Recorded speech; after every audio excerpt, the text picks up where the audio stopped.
Netflix TV நேயர்களுக்கு வணக்கம். பிருத்விராஜ் பன்னீர் பேசுகிறேன். இந்த வாரம் நம்ம சேனல் ஒளிபரப்பான நிகழ்ச்சி சக்தி திருமகன் திரைப்படத்தை பற்றிய விமர்சனம். சக்தி திருமகன் அரசியல், ஆக்ஷன், த்ரில்லர் கதையம்சம் கொண்டது. 1989 கதை தொடங்குகிறது. பழங்குடி பெண் கொலை செய்யப்பட்ட போலீசார் விசாரணையை தொடங்குகின்றனர். போது தொழிலதிபரின் அழுத்தம் வருகிறது. தொழிலதிபரின் அழுத்தத்தால் வழக்கு திசை மாறுகிறது. அந்த பெண்ணின் குழந்தை குப்பையில் வீசப்படுகிறது. அந்த குழந்தை சக்தி திருமகனாக வளர்ந்து ஒரு சிறு வேலை, கிட்டத்தட்ட டீ வாங்கி தருவது போன்ற வேலையிலிருந்து ஒரு மிக பெரும் சாம்ராஜ்யம் ஒன்றை உருவாக்குகிறார். தமிழகத்தில் கவர்மெண்ட், தமிழக அரசியல் யாருக்கு எது வேண்டுமானாலும் போன் காலிலேயே முடித்து அதற்கான கமிஷனை எடுத்துக்கொள்கிறார். அதை வைத்து 6000 கோடிகளுக்கு மேல் சம்பாதிக்கிறார். ஆனால் பல நாள் திருடன் ஒரு நாள் மாட்டோம் என்பது போல மத்திய அமைச்சர் ஒருவரிடம் விஜய் ஆண்டனி காட்டிய வேலை ஒன்றில் சிக்குகிறார். அதைத் தொடர்ந்து அரசியல் சாணக்கியன் என்று சொல்லப்படும் ஒருவரிடம் விஜய் ஆண்டனி சிக்க, அனைத்து தரப்பும் அவரை ரவுண்டு கட்ட, இதிலிருந்து விஜய் ஆண்டனி எப்படி மீண்டார் என்பதை மீதி கதை. சமீப காலங்களில் விஜய் ஆண்டனி தேர்வு செய்து நடித்த ஸ்ட்ராங்கான கண்டென்ட் உள்ள படம் இது.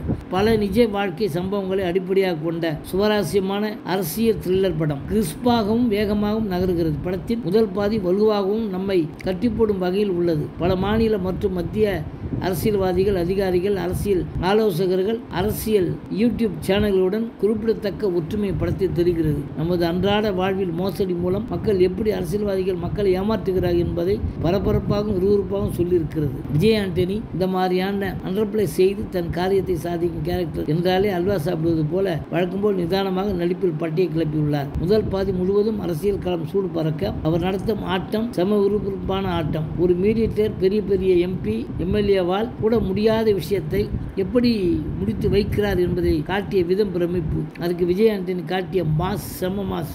ஸ்டேட் முதல் சென்ட்ரல் வரை தங்களுக்கு வேலை நடக்க மீடியேட்டர்கள் எந்த அளவிற்கு பயன்படுகிறார்கள், அவர்கள் ராஜ்யத்துவம் என்ன என்பதை ப்ளூ பிரிண்ட் போட்டு தனது வைரம் போன்ற நடிப்பால் ஜொலிக்கிறார். முற்றுவாக அவர் வரும் காட்சிகளில் விஜய் ஆண்டனி செம காஸ்டிங். ஆபீசர் ராம் உடன் அவர் போடும் டீல் அட்டகாசம். பிற்பாகதியில் திரைக்கதையும் வசனங்களும் அபயசங்கரை மிரட்டி ஊற்றுவதும், செக் வைப்பதும், விஜய் ஆண்டனிக்கு இன்ட் கொடுப்பதுமாக செம ரேஸ் ஸ்கிரீன் பிளே. சில மணி நேரங்களிலேயே மாநிலத்தையே ஏன் இந்தியாவை கிடுகிடுக்கும் திட்டத்தை தீட்டி அதை கடைசி திருப்பம் வரை கச்சிதமாக செயல்படுத்தப்படும் நடிப்பில் கொடிகட்டி பறக்கிறார். அதோடு சமகாலத்தில் நாம் பார்த்த அரசியல் பிரபலங்கள், அரசியல் நிகழ்வுகள் என அனைத்தையும் காட்டியது பல காட்சிகள் போல் உள்ளது. ஆனால் அதே நேரத்தில் படம் பரபரப்பாக இருக்க வேண்டும் என்பதற்காக பல பாஸ்ட் கட் செய்துள்ளனர். கதாநாயகியாக திருப்தி நடித்துள்ளார். இவர் ஒரு விளம்பர பட நடிகை என்பதை குறிப்பிடத்தக்கது. இவர் இதற்கு முன் அமேசான் மினி வெப் தொடரில் நடித்து குறிப்பிடத்தக்கது. இவர் நடிக்கும் முதல் படமாக அமைந்தது சிறந்த நடிப்பு. இயக்குனர் அருவி, வாழ் ஆகிய திரைப்படங்களை இயக்கி தமிழ் சினிமாவில் நம்பிக்கையான இயக்குனர் பெயர் எடுத்த அருண் பிரபு புருஷோத்தமன் சக்தி திருமகன் மூலம்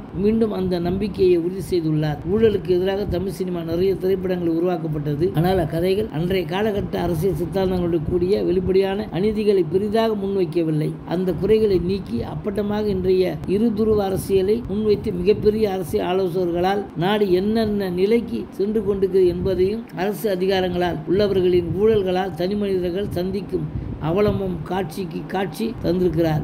அரசியல் பற்றி தெளிவான பார்வை. எத்தனை ஆராய்ச்சி, எத்தனை கட்டுரைகள் படித்திருக்க வேண்டும். ஒவ்வொரு விஷயமும் புட்டு வைக்கும்போது விழிகள் வியப்பு, ஆச்சரியமாக வியந்து பார்த்து படம் பார்த்தவர்களுக்கு ஒரு இன்ப சமுதாய சிக்கல்களை கூர்மையான பார்வையில் அணுகும் திறமை கொண்ட இயக்குநராக அறியப்படும் அருண் பிரபு தமிழ் சினிமாவில் நம்பர் 1 இயக்குநராகவும் இந்தியாவில் முக்கிய திருப்பத்தை ஏற்படுத்தும் இயக்குநராகவும் வர வேண்டும். நன்றி, வணக்கம். அடுத்த வாரம் வேறொரு திரைப்படத்தோட செய்தியோடு உங்களை சந்திக்கிறேன்.